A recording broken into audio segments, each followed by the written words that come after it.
Decided for this you didn't need to see me. So this is explaining each of the problems. This first one, I've already explained it before, but this bobbin is turning around. You're going to be given the amount of time it's turning. So it's going to start from rest, start to turn around, and it's going to get faster and faster. It's going to accelerate to some final speed, some final revolutions per second. And you're given the radius. So you have to find the final speed, number of meters per second, that a point on this edge of the circle would be moving. That's also the same speed at which the thread would be moving. You've got to find the angular acceleration, the number of radians per second that this is increasing as it speeds up. And finally, the linear acceleration of the thread. Now, that would be the same thing as the linear acceleration of a point on the surface. Number two, so spinning wheel. Now, this isn't the spinning wheel for number two, but we can look at it and talk about it being a wheel. So a wheel has a certain initial speed. So you've got this wheel spinning around with some speed, and it slows down at a given rate. So this is the deceleration of the wheel is going to be given there, and you're given the radius. So it begins spinning and then it slows down. You're given the meter per second speed of a point on the edge in the beginning. So the first thing is to find the angular velocity of the wheel in the beginning. So basically you're converting this linear speed to angular speed. Second, you've got to find the deceleration time. And third, you find the angular displacement. That means as it slows from its initial speed to zero, how many radians does it rotate through? I just realized I'm going to put some formulas at the beginning of this test so that you can have those. Oh, or maybe not. Maybe this is just open note. How about that? Use any notes you want, any parts of my website. You just can't have somebody do the answer for you. Number three, a weight is attached to a string. So we've been over this kind of scenario a lot. In this case, you're given the tension. So you're given the force with which this string is pulling. You're given the time interval over which this is falling. You're given the angular displacement of the pulley. So you're given how many radians this is turning around while the weight is falling, and you're given the pulley radius. So you have to find the angular acceleration. So starting from rest, falls when the weight is released. Yeah, I should put in here that this is from rest. I'll have to do that in a little while. What is the rate of acceleration as this is falling? The torque exerted by the string in Newton meters. So this string is pulling on the edge of this, causing a torque to be exerted. You have to calculate that. And then you have to calculate the moment of inertia of this wheel. Number four, an Olympic diver is jumping off a platform. Somewhere in here, I've got the original picture that went with this. Decided you didn't need a picture. So there she is. She jumps off a platform and she starts rotating with at some particular speed. So this is radians per second. That's her rotation. And this is her moment of inertia in the beginning. And this is her new angular speed after she does something. Ooh, there is a short answer question. So she dives off the diving board. She's rotating. She has a certain moment of inertia. After a little while, she's going to change her body position, and that's going to cause her to spin at this new rate. So what you have to find out is her initial angular momentum and her initial rotational kinetic energy, and then after she does whatever she does, what's her new moment of inertia, and then tell what you think she does. Describe her movement that would cause the moment of inertia to change in that way.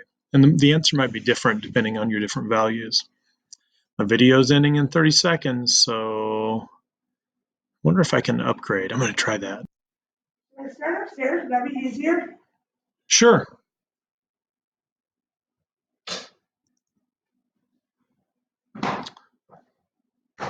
Hey, hopefully this video is continuing. I just paid to upgrade, but now I'm kind of lost with regard. Okay, so here I am.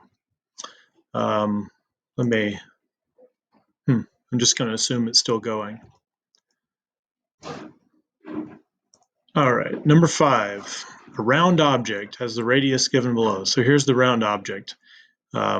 It's rolling up this hill. And so here's what you're given. You're given the radius, you're given the mass, you're giving its velocity v, initial velocity. Make this initial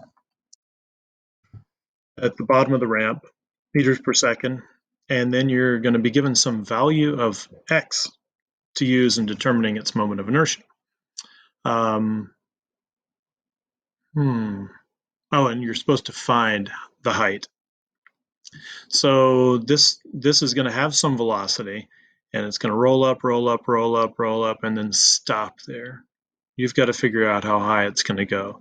It has 0 velocity at the top. I can't tell you more than that. Now, number 6, here's a beam, and the beam has some kind of a length that you're going to have. The beam has some weight that you're going to be given, and you can assume that that weight, since it says somewhere on here that the mass of the beam is uniformly distributed, that the weight acts at the center of mass. And there's an object hanging from this beam with a given amount of weight, which you're going to have, and then the object is going to be hanging a certain distance from the right end of the beam. So down here where it says object distance from right end varies. So this beam could be, for you, it might be 6 meters long, and maybe the object is going to be 4 meters from the right. Or this beam could be 12 meters long, and the object might be 2 meters from the right. Who knows? What you have to find is the distance of the fulcrum from the right end of the beam in order to make this whole thing balance. So where do you need to put the balance point that you could set underneath this so that the whole thing would balance? And how far is that from the right end? The bonus, you don't have to do the bonus, but you can get some extra an extra something. I haven't figured out how many points this will be worth. Usually it's 1%. So this pulley actually has mass, and it's a disc. So you can assume it's a uniform disc. You're going to be given the mass, you're going to be given the radius, and then there are a couple of weights hanging from it. There's a weight on the left and there's a weight on the right, and they should be different weights. If they're the same, email me and let me know, and I'll give you different numbers. But based on those different weights, this whole thing is going to start to rotate one way or the other. And the pulley is going to have angular acceleration, but these weights themselves are going to linearly accelerate up or down. So your job is to find the acceleration of the weights. And don't worry about the sign. Don't worry about calling it clockwise, counterclockwise, positive, negative. It doesn't really matter. You do need to know that this is a uniform disk. That's important. So that's it. Now, just general things. I'm going to put a note at the top. This test is open. Note: you may look up any formulas that you need. You can look them up on the internet too. You just can't look up, how do I solve this particular problem, and have somebody do it for you. So we'll see how this goes. Just do this like it says up here. Make a copy of this, rename it, put your name right here. So it'll say Bubba Rotational Motion Test if your name is Bubba. Then once you're done with that, share that with me. And this is going to be lit up soon, and it's going to have a link to the video I'm making right now. If you have any questions, just email. We'll set up more ways to communicate in the future, probably. Thank you.